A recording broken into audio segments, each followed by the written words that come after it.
ಶಿವಮೊಗ್ಗ ಮಹಾನಗರ ಪಾಲಿಕೆ ವ್ಯಾಪ್ತಿಯಲ್ಲಿ ವಿವಿಧ ವಾರ್ಡ್ಗಳಲ್ಲಿ ಸಂಚಾರದ ಸುರಕ್ಷತೆಗೋಸ್ಕರ ಮತ್ತು ಒಂದು ವೇಗ ನಿಯಂತ್ರಣ ಮಾಡಬೇಕು, ಸುರಕ್ಷತೆಯನ್ನು ಕಾಪಾಡಬೇಕು ಅನ್ನೋ ದೃಷ್ಟಿಯಿಂದ ಪೊಲೀಸ್ ಇಲಾಖೆ ಸಹಯೋಗದೊಡನೆ ಸುಮಾರು 80ಕ್ಕೂ ಹೆಚ್ಚು ಹಂಪುಗಳನ್ನು ನಿರ್ಮಾಣ ಮಾಡಲಾಗಿದೆ ಕಳೆದ ಒಂದು 4 ತಿಂಗಳ ಅವಧಿಯಲ್ಲಿ.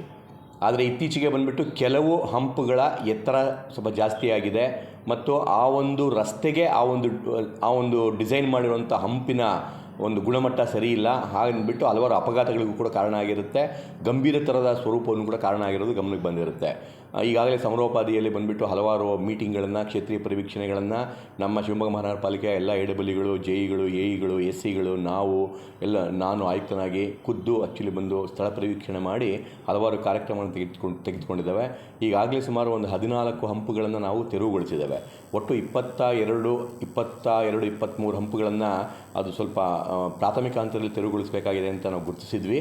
ಅದರಲ್ಲಿ ನಾವು ಖುದ್ದಾಗಿ ಬಂದುಬಿಟ್ಟು ಎಲ್ಲ ಹಂಪುಗಳನ್ನು ಪರಿಶೀಲನೆ ಮಾಡಿ ಆ ಒಂದು ಹಂಪುಗಳ ಸ್ಥಳದಲ್ಲೇ ವಾಸ್ತವಿಕವಾಗಿ ಒಂದು 5 ನಿಮಿಷ 10 ನಿಮಿಷ ನಿಂತ್ಕೊಂಡು ಯಾವ ಥರದ ವಾಹನಗಳಲ್ಲಿ ಪಾಸಾಗುತ್ತೆ, ಯಾವ ಥರ ತೊಂದರೆಗಳು ಉಂಟಾಗ್ತಾ ಇದೆ ಅನ್ನೋದನ್ನ ವಿವಿಧ ಅಧ್ಯಯನವನ್ನು ಮಾಡಿ ಈಗಾಗಲೇ 14 ಹಂಪುಗಳನ್ನು ತೆರವುಗೊಳಿಸುವಂಥ ಕಾರ್ಯನ ಮುಕ್ತಾಯ ಮಾಡಿದ್ದೇವೆ. ಇದಲ್ಲದೆ ಇನ್ನೂ ನಾವು ಗುರುತಿಸಿರುವಂಥ ತೆರವುಗೊಳಿಸಬೇಕಂತ ಗುರುತಿಸಿರುವಂಥ ಹಂಪುಗಳಲ್ಲಿ ಇನ್ನೂ ಒಂದು 10 ಹಂಪುಗಳು ಬಾಕಿ ಉಳ್ಕೊಂಡಿದೆ. ಆದರೆ ಅದನ್ನು ತೆರವುಗೊಳಿಸೋದಕ್ಕಿಂತ ಮೊದಲು ಯಾವುದಾದ್ರು ಅದನ್ನು ಸರಿಯಾದ ರೀತಿಯಲ್ಲಿ ದುರಸ್ತಿ ಮಾಡಿ, ರಿಟ್ರೋಫಿಟಿಂಗ್ ಮಾಡಿ ಸ್ವಲ್ಪ ಸ್ಲೋಪ್ನ ಎಕ್ಸ್ಟ್ರಾ ಸ್ಲೋಪ್ನ ಕೊಡೋದ್ರ ಮೂಲಕ ಅದು ಸುರಕ್ಷಿತಗೊಳಿಸಬಹುದಾ ಅಂತ ನಾವು ಪರಿಶೀಲನೆ ಮಾಡ್ತಾ ಇದ್ದೇವೆ. ಸೊ ಬೆಳಿಗ್ಗೆಯಿಂದನೇ ಬಂದು ಆ ಥರ ಒಂದು ಹಂಪನ್ನು ತೆಗೆದುಕೊಂಡು ಯಾವ ರೀತಿ ಅದನ್ನು ಸರಿಪಡಿಸಿದ್ರೆ ತೊಂದರೆ ಆಗದಂತೆ ತಡೆಗಟ್ಟಬಹುದು ಅಂತ ಒಂದು ಚೆಕಿಂಗ್ ಮಾಡ್ತಾ ಇದ್ದೇವೆ. ಸಾಯಂಕಾಲ ಅಷ್ಟರಲ್ಲಿ ಅದು ಆ ಒಂದು ಹಂಪು ನಾವೇನು ಚೆಕ್ ಮಾಡಬೇಕಂತ ಉದ್ದೇಶಿಸಿದ್ದೀವಿ ಆ ಹಂಪು ಪರಿಪೂರ್ಣ ಆಗುತ್ತೆ. ಅದೇನಾದರೂ ಒಂದು ಒಳ್ಳೆ ರಿಸಲ್ಟ್ ಕೊಟ್ಟ ಅಂತಂದರೆ ಆ ಮಿಕ್ಕ ಒಂದು 7-8 ಹಂಪುಗಳನ್ನು ದುರಸ್ತಿ ಮಾಡೋದ್ರ ಮೂಲಕ ಉಳಿಸ್ಕೋಬೋದಾಗಿರುತ್ತೆ. ಅದು ಒಂದು ಪ್ರಯತ್ನ ನಾವು ಮಾಡ್ತಾ ಇದ್ದೇವೆ. ಇದಲ್ಲದೆ ಇವಾಗ ಏನು ತೆರವುಗೊಳಿಸಿದ್ದೀವಿ ಆ ಜಾಗದಲ್ಲಿ ಸಂಪೂರ್ಣ ಹಂಪೆ ಹಾಕಬಾರ್ದು ಅನ್ನೋದು ಉದ್ದೇಶ ಅಲ್ಲ.